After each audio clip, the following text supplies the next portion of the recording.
Mama vangu teya nzeve, Mwari vakudaidza, usaterera kutaura kwevanhu. Baba vangu teya nzeve, Mwari vakudaidza, usaterera kutaura kwevanhu. Profita teya nzeve, Mwari vakudaidza, usaterera kutaura kwevanhu. Muvhangeri teya nzeve, Mwari vakudaidza, usaterera kutaura kwevanhu. Profita teya nzeve, Mwari vakudaidza, usaterera kutaura kwevanhu. Baba vangu teya nzeve, Mwari vakudaidza, usaterera kutaura kwevanhu.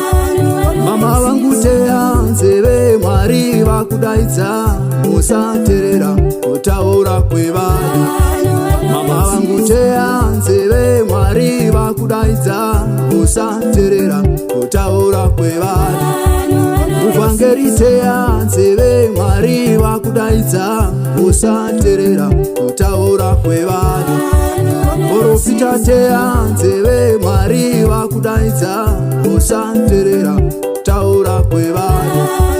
Mwana wangu teya nzeve, Mwari vakudaidza, usaterera kutaura kwevanhu.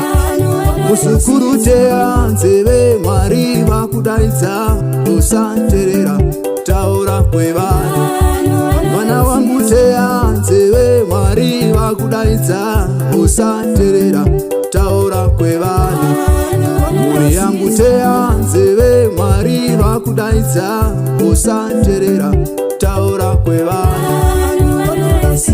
Hapasi pose pekuti ukanzwa inzwi raMwari unoda kunzwa kuti vanhu vanokuti uite sei.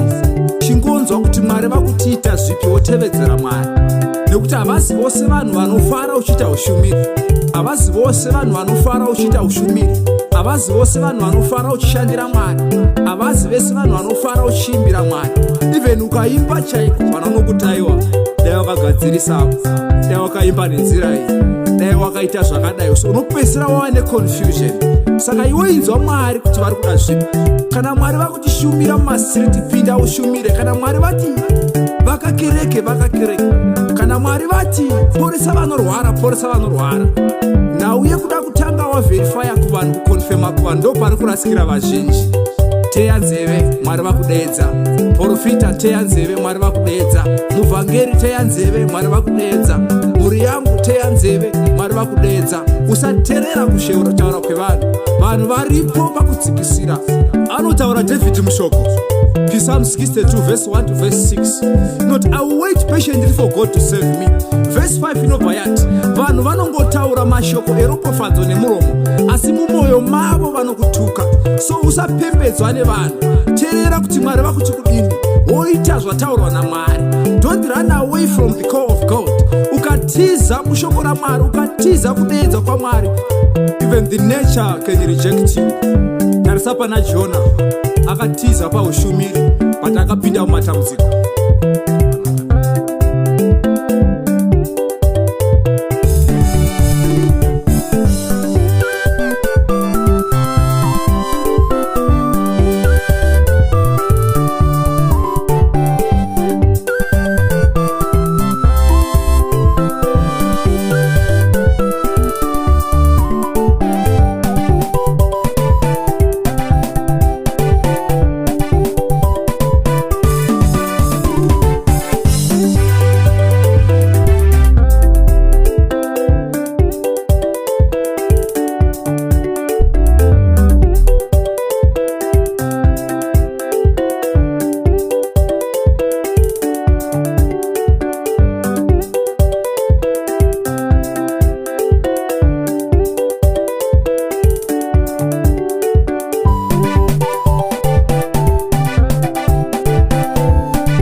nzeve Mwari vakudaidza usateerera kutaura kwevanhu.